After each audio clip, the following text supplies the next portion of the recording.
Breaking news సమాహారంలో next item formula E car రేసులో ఏసీబీతో సహా ఈడీ అధికారులు విచారణని వేగవంతం చేశారు. ఇప్పటికే ఫార్ములా ఈ కార్ రేస్ కంపెనీలు 55 కోట్ల రూపాయల లావాదేవీలు, స్పాన్సర్షిప్ కంపెనీల వివరాలను సైతం ఏసీబీ సేకరించింది.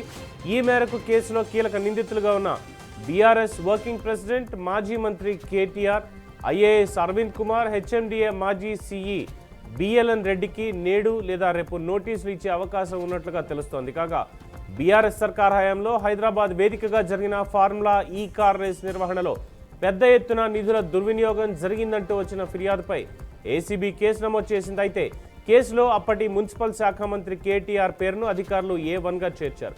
ఈ క్రమంలో తనపై నమోదైన ఎఫ్ఐఆర్ను కొట్టివేయాలి అంటూ కేటీఆర్ హైకోర్టులో క్వాష్ పిటిషన్ దాఖలు చేశారు. ఆ పిటిషన్పై విచారణ చేపట్టిన ధర్మాసనం డిసెంబర్ 30 వరకు కేటీఆర్ని అరెస్ట్ చేయవద్దంటూ ఆదేశాలు కూడా జారీ చేసింది. ప్రొసీజర్ ప్రకారం నోటీసులు ఇచ్చిన పోలీసులు విచారణ చేపట్టాలని కోర్టు సూచించింది. మరి దీనికి సంబంధించి ఎటువంటి అప్డేట్స్ ముందు జరగబోతున్నాయి, ఎటువంటి సంచలనాలు నమోదు కాబోతున్నాయి అనేది వేచి చూడాల్సిందే.